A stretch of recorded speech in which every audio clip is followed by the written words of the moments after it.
This is Lois Whaley for Women Today and Yesterday.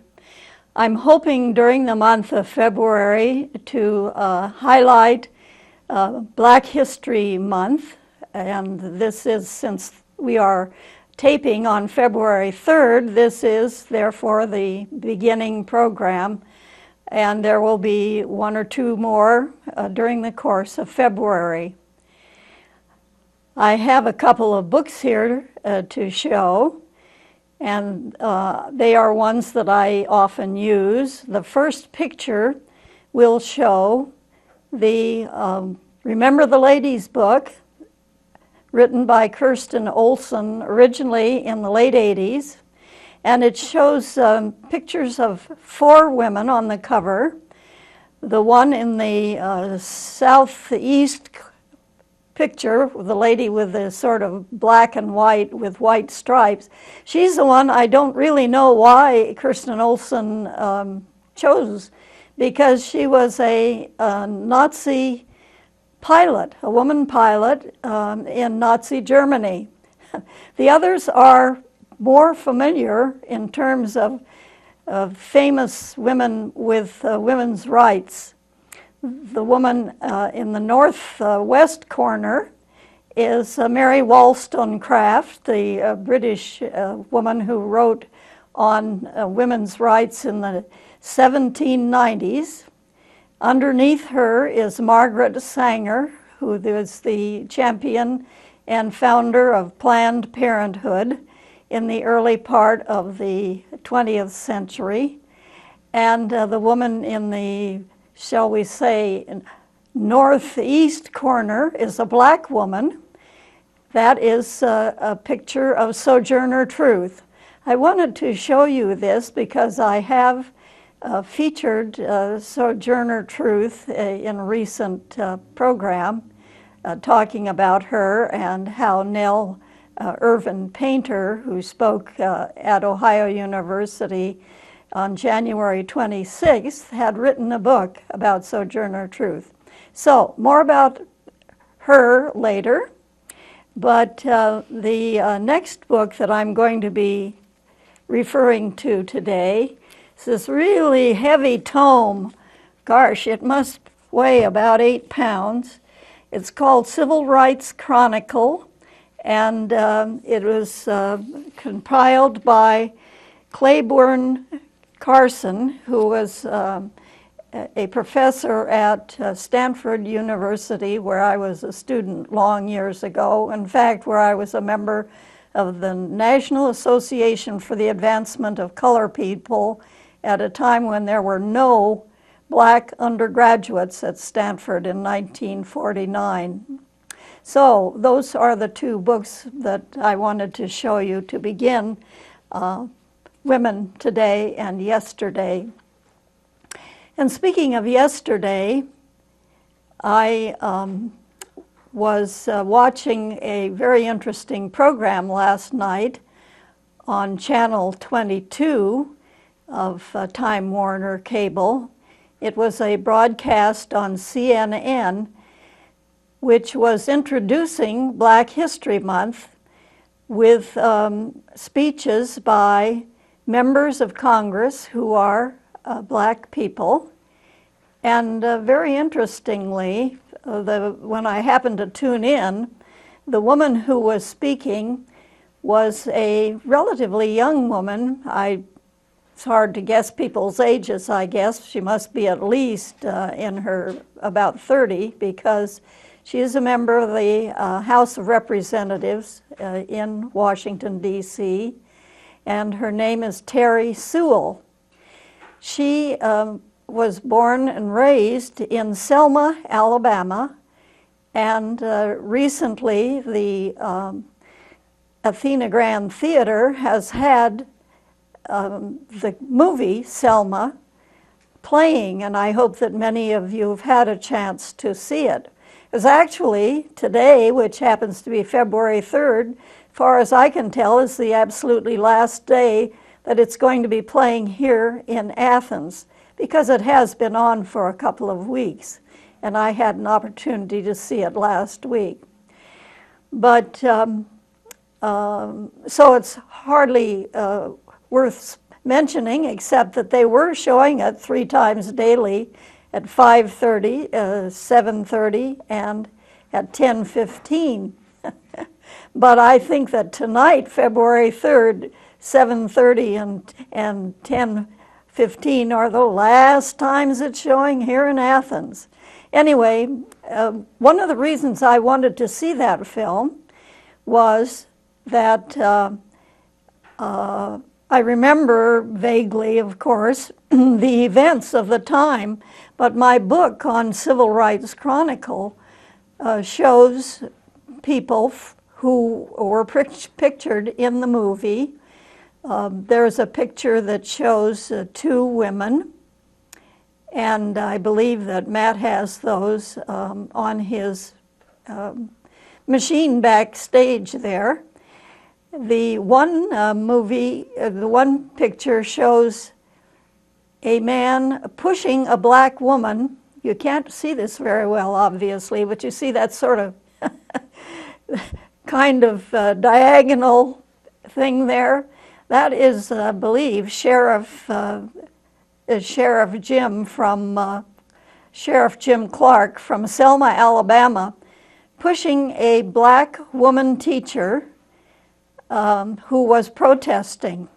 And that woman's name was Amelia Boynton. And this picture was taken 50 years ago this year, because she was at the time a teacher in the Selma schools, and she continued on long enough to become a teacher, I think a 3rd grade teacher, of Terry Sewell, who is currently representing Selma, Alabama, and the 7th Alabama district that she serves includes a finger into both Birmingham and also a finger into Montgomery, the state capital. And of course, the movie Selma deals with the march between Selma and Montgomery, Alabama, in March, in the month of March, in 1965.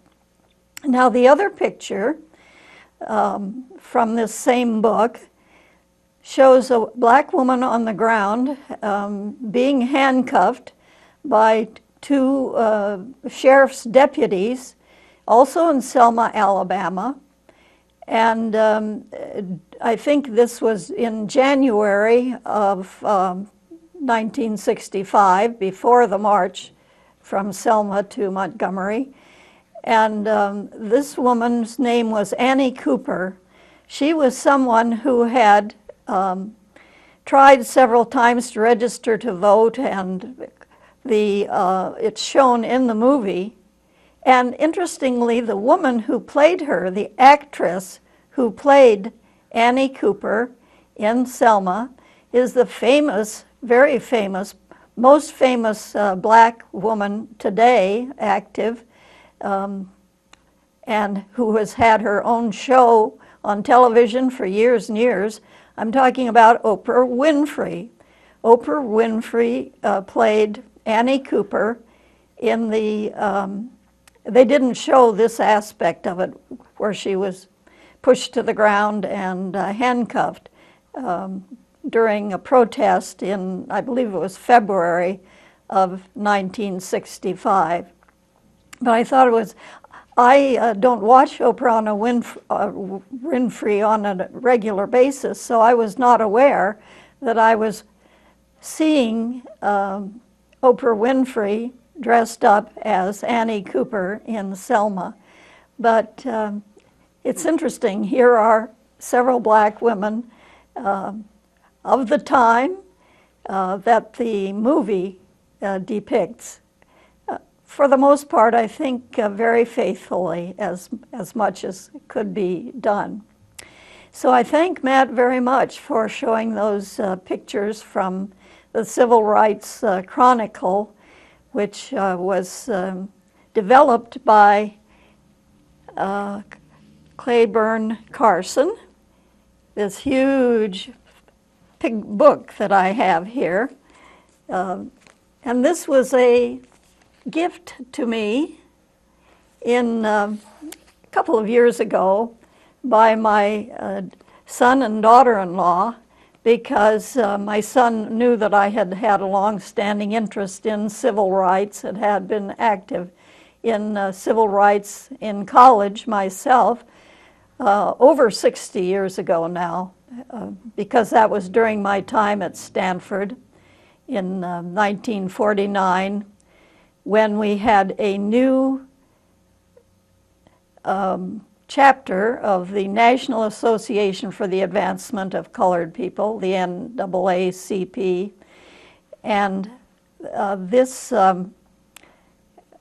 time was an interesting, it was, of course, predated the most militant times of the civil rights movement, the Montgomery boycott of buses, because of the fact that a woman activist who had been working with the NAACP for many years, actually, refused to give up her seat on the bus, Mrs. Parks. And that started the bus boycott in Birmingham, which lasted for a year. And that was the event beginning in December of 1954, I believe, and lasting practically a year, when protesters, the black protesters, did not ride buses, which was a big difficulty for them, because many of them did not have cars and relied in Birmingham on public transportation. But that protest was also the year-long event which first brought the Reverend Martin Luther King, Jr. To public notice. He was at the time a minister in Birmingham, Alabama, and we're talking Selma. When we're talking Selma, we're talking 10 years later. We're talking about 1965, 10 years after the Birmingham bus boycott event. And the civil rights protests had moved along during the 1954, of course, was the Supreme Court decision which ended legal segregation in the schools. And then in the 1957, there was the incident in, not in Alabama this time, but in neighboring Arkansas, where the high school was being integrated under federal court order, and I think there were only 4 students, actually, black students, who were attending classes at the high school, but there were big protests by the whites, and, you know, they would gather in the morning and yell at the kids who were, the black kids who were walking in and that sort of thing. And finally, President Eisenhower federalized the National Guard in the state of Arkansas to protect those students so that they could attend classes. That was the first big row over school desegregation, like I say, about 1957. Then in about 1960, we started to see lunch table protests in the South, where blacks would come and sit in places that were supposedly white only. Legally they were, and not only legally, but the private owners would protest, the protesters obviously, if they tried to integrate the lunch counters and so on. And things progressed to the point, or declined as the case may be, to the point where In August of 1963, there was the gigantic March on Washington, which had been talked about for a long, long time, for at least a decade and a half. It had been promoted by the head of the Sleeping Car Porters Union, which was the strongest, largest union, which included blacks, because so many porters on sleeping cars in the old days when we had trains, passenger trains were the main way of getting from long distances like New York to San Francisco, which was a ride I myself made several times when I was a student long ago at Stanford. So that had been talked about. The possibility of a march on Washington had been talked about for a long time, but it finally came to pass in August of 1963. And the most famous event there were thousands of people who turned out, but the most famous event from the March on Washington was probably the speech made by the Reverend Martin Luther King Jr. Called "I Have a Dream," I have a dream speech that he gave at that time. I remember those days. As a matter of fact, I was a new mother. My daughter Alice was born in May of 1963. And actually, that summer, my husband was teaching at the University of Delaware summer school. And so the family had moved down to Delaware, where Bob's parents were living there, where they had retired from New York in 1948. They had been living down there in Delaware for quite some time by then. And we were staying in the trailer house of my brother-in-law, Richard Warren Whaley. He was a teacher in the schools there in Delmar, Delaware, but he was away for the summer taking graduate classes elsewhere. And so my two little boys, who were approximately 2 and 4 at the time, and my new baby were living there in Delaware. And so shortly after the March on Washington, as I recall, we went to a state park nearby, which had been whites only, because Delaware, and especially southern Delaware, was basically below the Mason-Dixon line and part of traditional South. And this state park in Delaware, near Delmar, was whites only. We happened to be there, myself and my,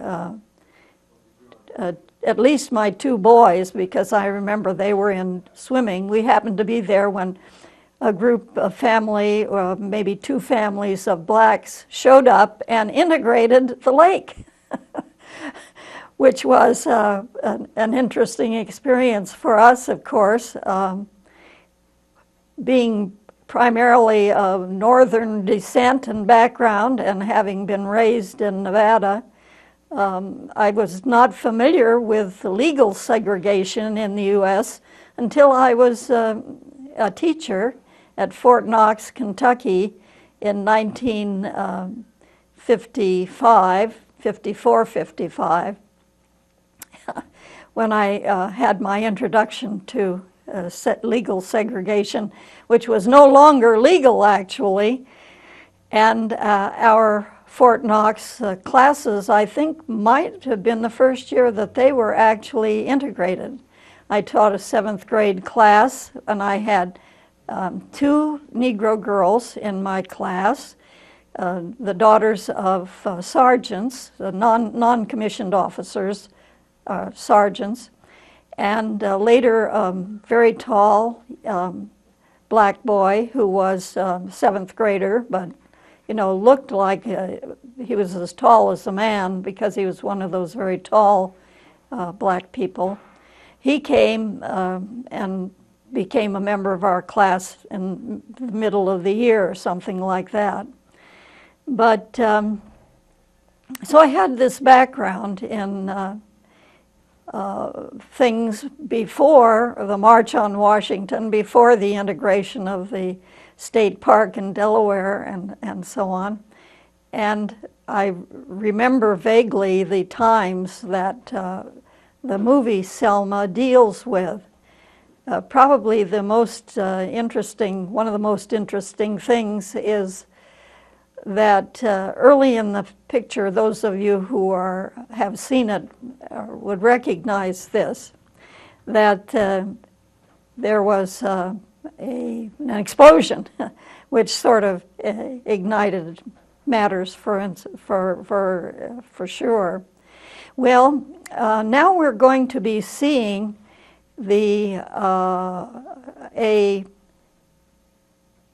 something that was taken by our friend Alexa Ross last fall, some footage that she took at the Unitarian Universalist Justice, Ohio, and part of a rally that was held at the end of a day where people, UUs, had gathered at the Columbus Church to talk about social justice issues. And what we're going to be seeing is a clip showing two black women speaking. The first woman you will see has been involved with the NAACP, and she is still quite militantly an NAACP activist in Columbus.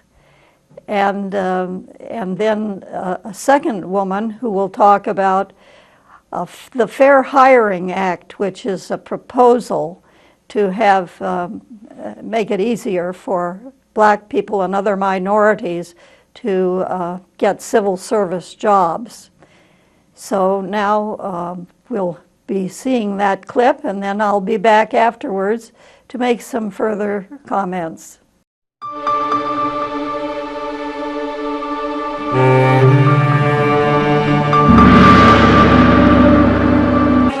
I'm the minister from that little church in Athens, Ohio. But this choir of musicians, a movement of social justice needs its music, and these musicians have uplifted and filled this room with such great energy. Thank you so much. So I just want to thank you all again for staying on, for doing the social justice work, and also recognizing that we need music, we need inspiration, we need friendship to recharge your batteries and keep on.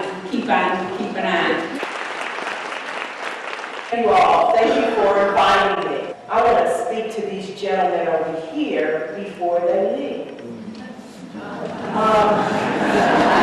I am the Chief Financial Officer for BRIG, which stands for Building Responsibility, Equality, and Dignity. I've been introduced as also the president of the Columbus NAACP. I don't need to tell you, gentlemen, how the NAACP has been absent in what's going on. Yes, I'm not going to stand here and lie and pretend it hasn't gone on. So let me say this.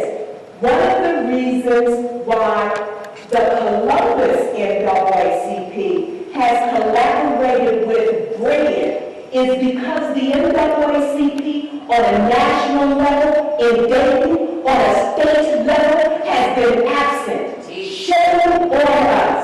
But I want you to know, as long as my administration and who follows me, who I support and push up to a leadership role, you will be able to reach out to Columbus, and we will put our organization, our local branch, on the line for you, for us, for our families.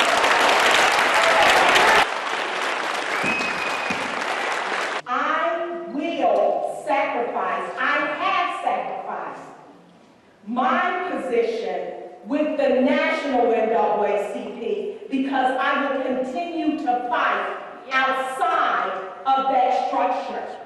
That organization, I am sorry to say, it is dying from an internal cancer, but not your local Columbus NAACP. Thank you. Now let's talk about what BREAD and the Columbus NAACP collaborated and did together with regards to mass incarceration. When we started looking at the issue of crime, what our research showed us was that most of the violent crimes are committed by young adults under the age of 25. And their criminal record started when they were juveniles. The Franklin County juvenile justice system was looking for justice in all the wrong places. Lives were being wasted. When kids go through the system, conflicts are not resolved, behaviors are not changed, and relationships are not restored. Not only does this waste lives, but it wastes our taxpayer dollars. As a community, we said it's not okay for 6 out of 10 youth who enter the juvenile justice system to wind up back in the system on even more serious crimes, creating mass incarceration. Crime is more than law breaking. Crime harms victims, offenders, and the community. So if crime is harm, then justice should be healing. When BREAD congregations voted to tackle crime and violence in Franklin County, Phase 1 was working with the municipal court on lowering the rate of repeat offending in our community. Judge Herbert from Franklin County Municipal Court made a commitment to work on getting every offender assessed with a screening tool that ensured proper treatment. It was a challenging process for the municipal court, but with hard work, it was done. Today, every probation officer has been trained to use the screening tool. Phase 2 was working with the juvenile court, identifying solutions to reduce repeat offending and lowering the number of kids being locked up. Our research identified 3 areas of focus. 1, consistent assessment for all youth. 2, ineffective treatment agencies.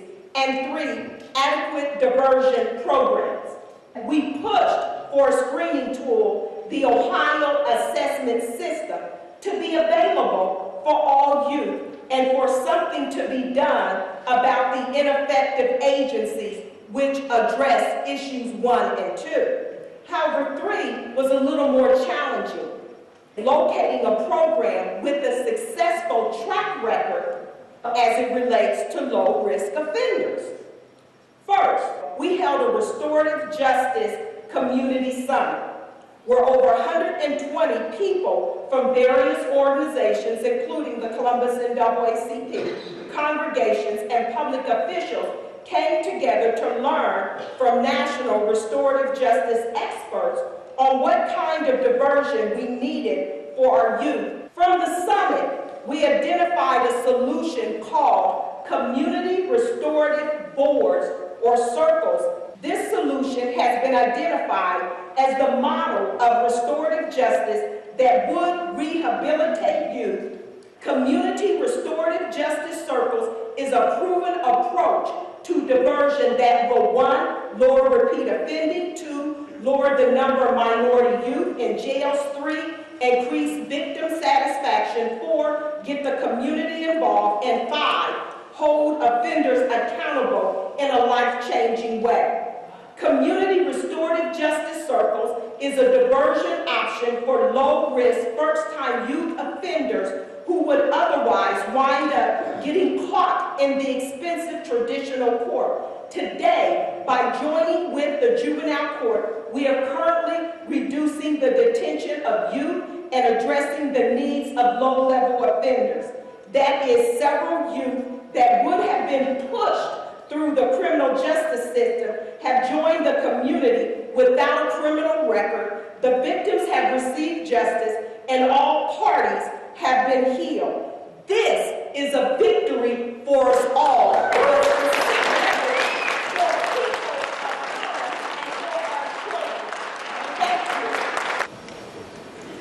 Welcome everyone. My name is Deborah, and I represent one of the million returning citizens, with the majority being minority, who's being rejected for adequate employment.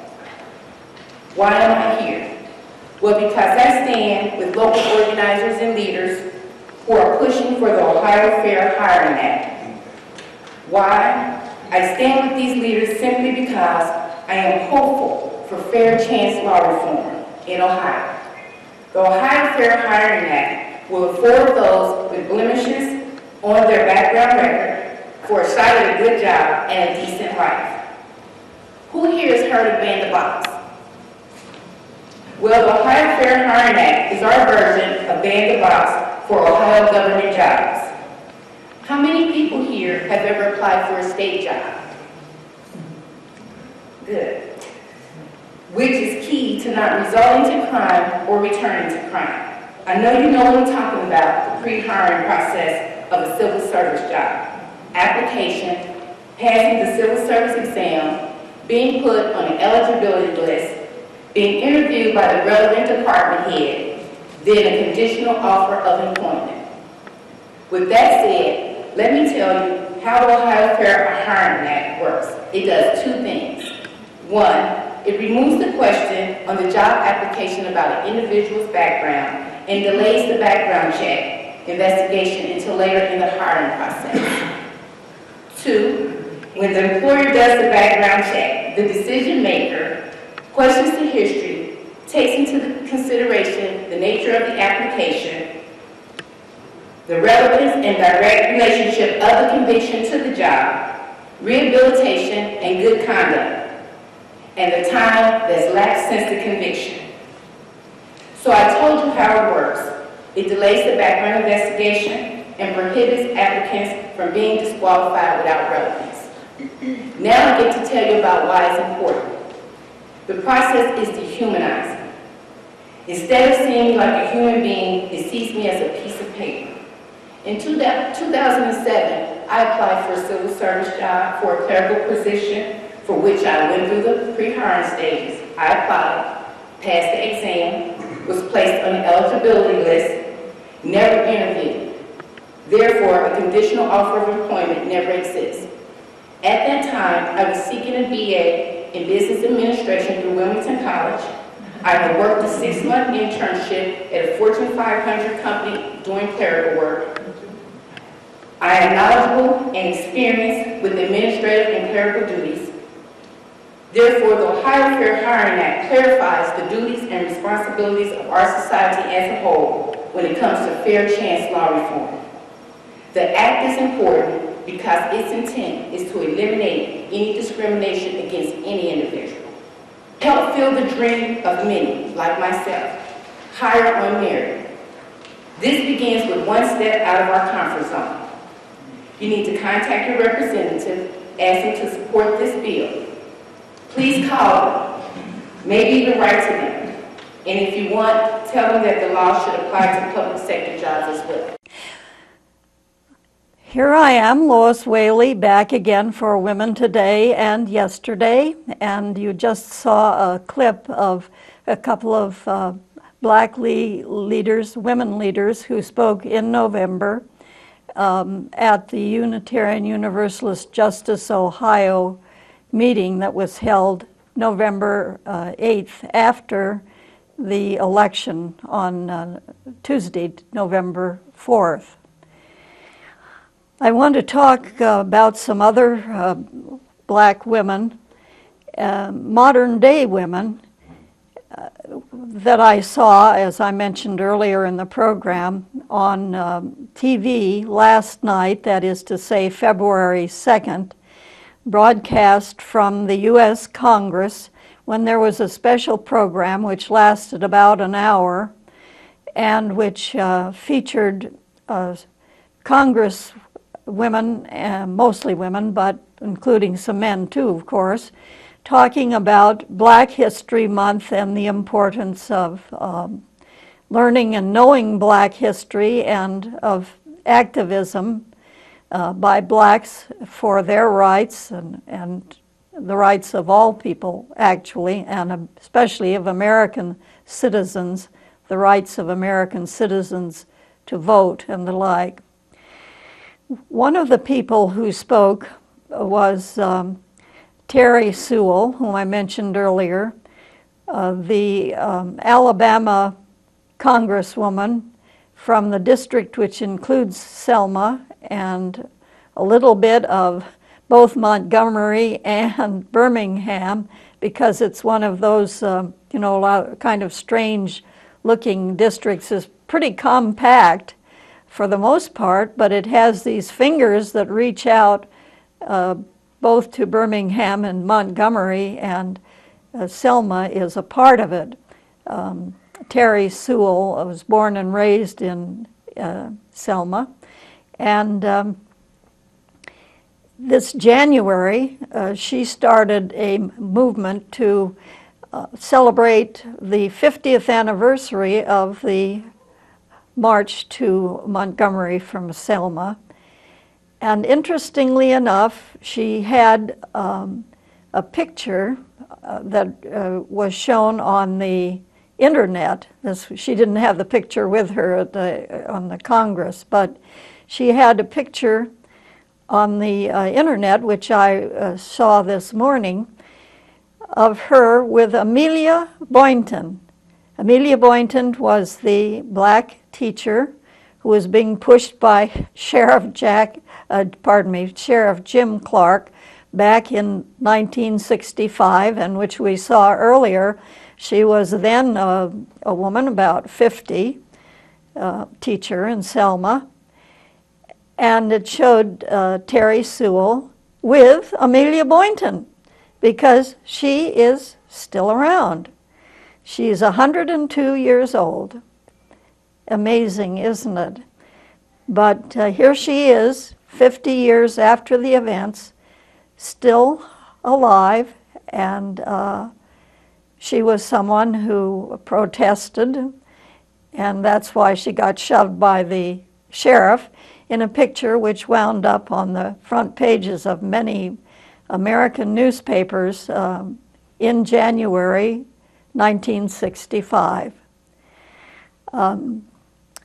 There were other speakers at the event last night that was featured on CNN, on Time Warner Cable. Maybe some of you saw that event. One of the other people who was featured was a local Ohio congresswoman, and her name is Joyce Beatty. She's an older woman. Well, when I say older, she has more gray hair, whereas Terry Sewell looks, much younger. Anyway, Joyce Beatty has been an Ohio congresswoman for a number of years, and she is representing the 3rd District of Ohio, which has much of, I would say, south and eastern part of Columbus in her district. She includes Bexley and Gahanna, which are sort of Columbus suburbs. They're parts of Columbus, but they're, have their own special names. And I find that quite interesting. I love to make connections between people and times and what have you. Gahanna is very close to New Albany, which is sort of due northeast of, it's not too far from Worthington, actually, in terms of going from west to east. Gahanna is near New Albany, and New Albany is a place that I like to claim because my great-grandfather, whose name was John Ranney, and who served in the American Civil War in 1864, John Ranney was born in New Albany, and I had lived here in Ohio for like 25 years before I even realize that I had a great-grandfather who was born in Ohio, and his parents had been pioneer settlers in Franklin County, because New Albany is in the very sort of northeast corner of Franklin County. But so although I had not really known much about Congresswoman Joyce Beatty before, I immediately felt a connection there, since she represents Gahanna, which is so close just to the south of New Albany, where my pioneer settlers came in 1818, and which made me a member of the pioneer Franklin County family. Anyway, Joyce Beatty introduced a number of other speakers. She had lined up some people to also talk to introduce Black History Month in the U.S. Congress, and by the power of television, and thanks to Time Warner Cable and CNN, we saw that program last night, and I had a chance to enjoy that program last night. Joyce Beatty, as I say, has been a member of Congress for a number of years, and the other lady I mentioned, Terry Sewell from Alabama, was actually just elected to her third term in Congress. She first went to Congress in 2010. I didn't see exactly when Joyce Beatty became Congresswoman, but I think she's actually junior. I think maybe she was elected in 2012, but she's gone right to work on doing good things to bring social justice to people, especially to Black people. So we got to thank her for that. Now, I want to talk some about the Selma March itself, which I think was very well portrayed by the movie, which is just finished showing here in Athens, Ohio, and I hope a number of you had a chance to see it, since today, when we're taping, is actually the last day it's being shown, as I understand. One reason in particular I wanted to see it, quite aside from my interest in minority rights and Black rights and so on, was to check out allegations that have been made that it is not very favorable to President Lyndon B. Johnson. Well, Johnson was a huge character, as you know, as President of the United States, and before that he had been the Senate Majority Leader when the Democrats were in power, and the Minority Leader when they weren't in power, for a number of years, and he was famous for putting the muscle on members of Congress, and not physically, although he did tend to come over and pat him on the back and hug him and say, now you know you ought to do the right thing and vote the right way for the Democrats, or whatever. He was famous for that, but also for his powers of verbal persuasion. And he has sort of fallen into disfavor, at least with some who were opponents, as I personally was, of the Vietnam War, because he was the one who escalated the Vietnam War, and after the tragic assassination of President Kennedy in November 1964. And but he was the one who announced the war on poverty right here in Athens, Ohio in the spring of 1964. And he wanted to really press the war on poverty and not tangle too much with the voting rights problem, which was the major concern of Martin Luther King at that point, partly because of the events of Freedom Summer 1964, when two white men and a black man from the North who went to Freedom Summer in Mississippi, in the state of Mississippi, and who were trying to help get blacks voting rights seen. So this was a problem, voting rights, and essentially President Johnson was pressed into doing voting rights by the events which began to happen in Selma in January of 1965, 50 years ago, and eventually the march which was made. There were 3 marches. The first on March 7th was Bloody Sunday, when state troopers attacked the people who wanted to march to Montgomery.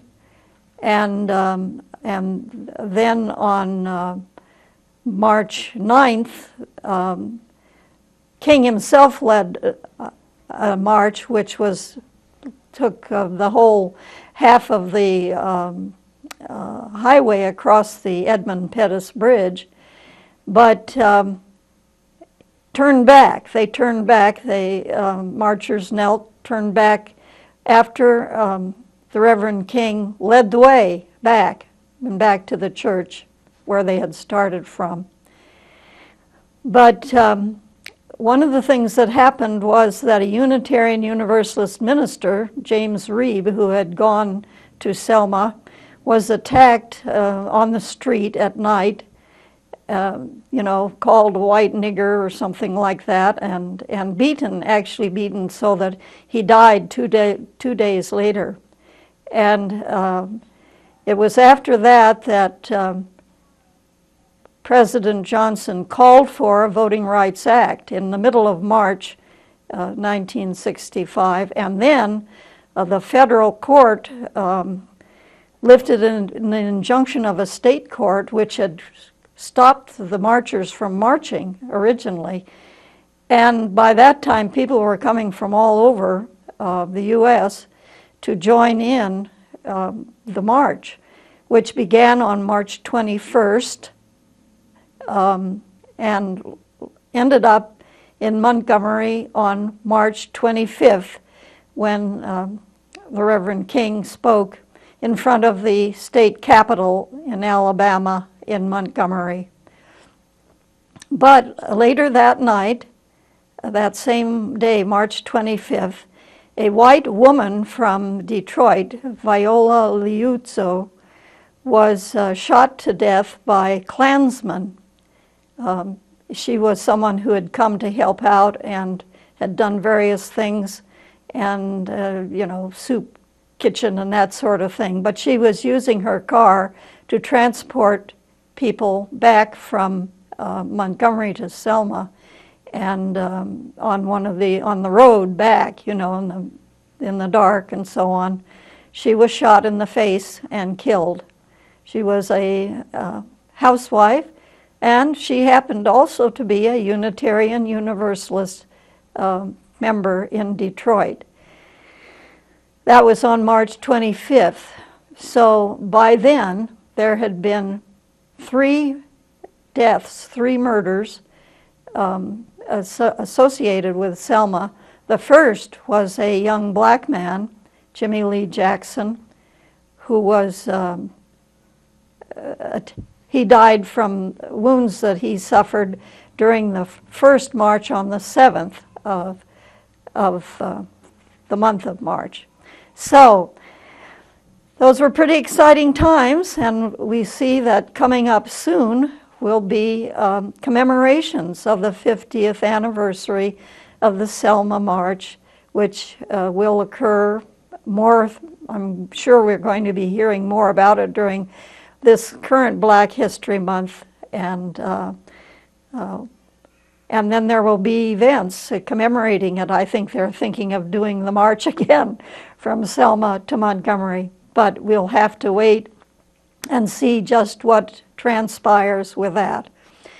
March, of course, is Women's History Month, and I want to be sure that you have on your calendar March 15th, which is a Sunday afternoon, when we will be having the 7th International Women's Day Festival at Baker Center Ballroom, Sunday afternoon, 2 to 6, right here in Athens, and celebrating women of all types and all sorts of things. And please think about participating.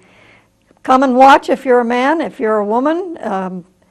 How about coming to talk or to display things, or maybe even be a vendor?